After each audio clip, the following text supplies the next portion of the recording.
I have in my possession a secret map by the planners of the New World Order. Because the global order is changing again. A new world order.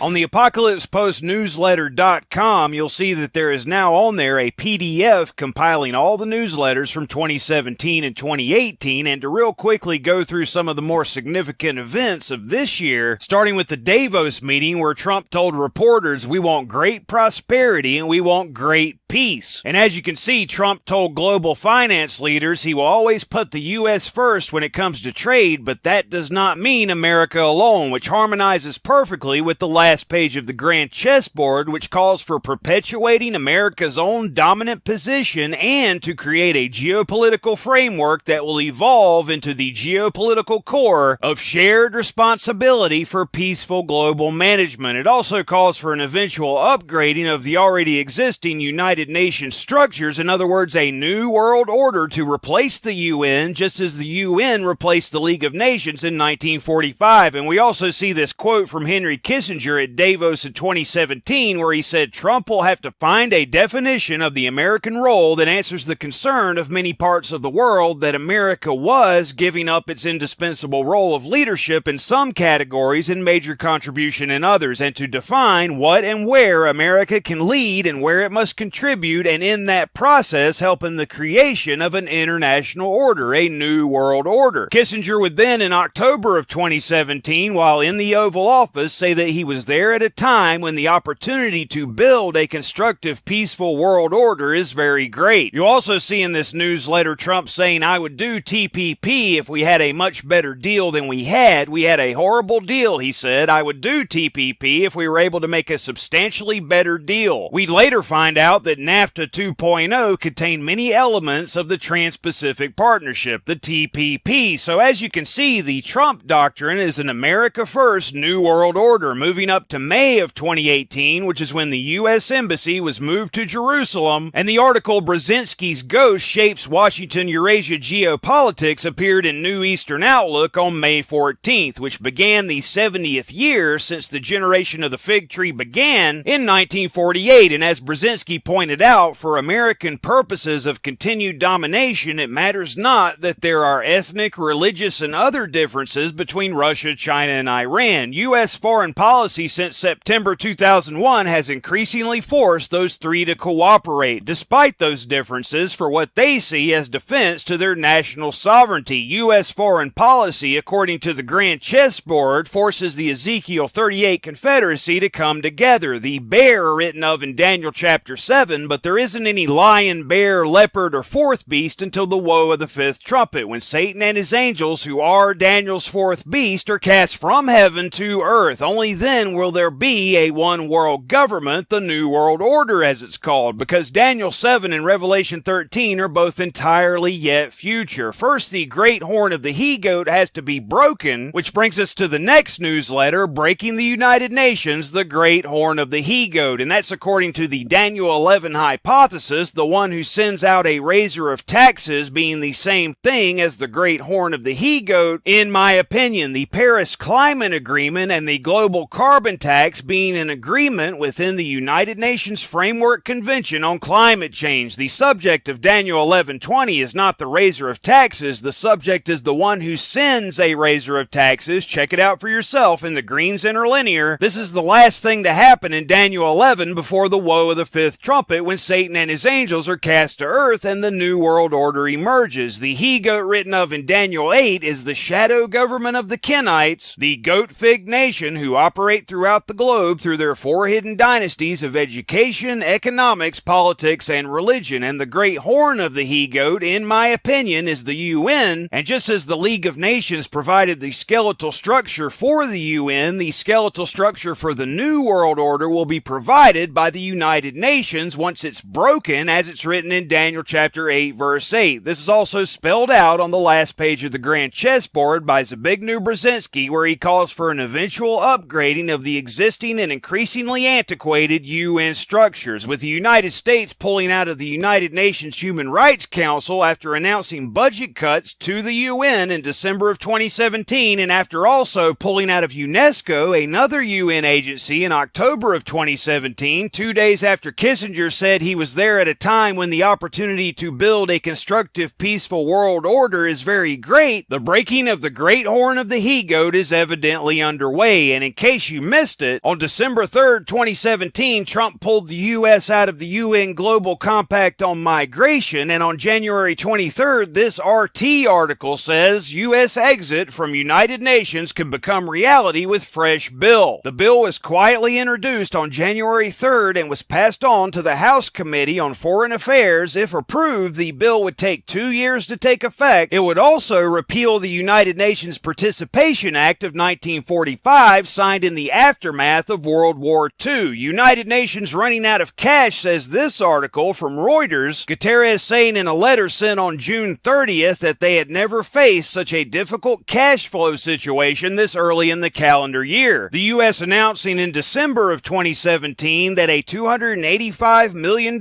cut would be made to the United Nations budget. Lord Rothschild sounds alarm over stability of post-war order. That's the post-World War II order, and the Second World War ended in 1945 when the United Nations came into being. The United Nations, which in my opinion is the Great Horn of the He-Goat, just as the League of Nations provided the skeletal structure for the UN, the skeletal structure for the New World Order will be provided by the United Nations once it's broken, as it's written in Daniel chapter 8, verse 8. NAFTA 2.0, globalism rebranded. The proposed USMCA has been widely portrayed as a replacement for NAFTA, which supposedly will no longer exist. Yet an honest look at the new agreement shows that what will no longer exist is the highly unpopular NAFTA name. In fact, not only does the USMCA retain sovereignty diminishing provisions found in NAFTA, but it actually strengthens and expands them. The USMCA looks to be the trade pact formerly known as NAFTA plus 10 to 20%. The former U.S. ambassador to Canada saying, from some of the reads I got overnight, 2/3 of this agreement is essentially going back to TPP. All they did was take much of the language of TPP and implement it here as it pertains to Canada, and Kissinger said back in 1993 that NAFTA will represent the most creative step toward a new world order taken by any group of countries since the end of the Cold War, and the first step toward the even larger vision of a free trade zone for the entire Western Hemisphere. But there will not be a new world order until the woe of the fifth trumpet, when Satan and his angels are cast to earth. Then the one world political system emerges, then it receives a deadly wound, and then Satan appears as Antichrist at the woe of the sixth trumpet, and it becomes a one world religious system at that time. The true Christ doesn't return at all until immediately after the tribulation of those days at the woe of the seventh trumpet, and that's when the battle of the valley of Hamon-Gog, written of in Ezekiel 38 and 39, takes place, as well as the battle of Armageddon that you can read of in Revelation 19. So there you have it, and as you can see, the events that are significant are the geopolitical events, not the events within the nations themselves, many of which are caused to happen on purpose as a distraction to keep us from noticing the reality of the situation. Christ told us to watch in the last verse of Mark 13, but we won't know what to watch for until we pick up on the global theme of the chapter and the build-up to the hour of temptation, which begins with the one world political system at the woe of the fifth trumpet, when Satan and his angels are cast to earth because they're Daniel's fourth beast. All four beasts that you can find written of in Daniel chapter 7 rise up together at the same time in a one world political system together at the woe of the fifth trumpet. 4 is the number of earth, and you're talking about a one world political system. And then after the deadly wound, Satan appears as Antichrist in Jerusalem at the woe of the sixth trumpet, and immediately after the 5-month-long hour of temptation at the woe of the seventh trumpet, the true Christ returns. And what he says in the last verse of Mark 13, he says unto all, watch. Let me warn you,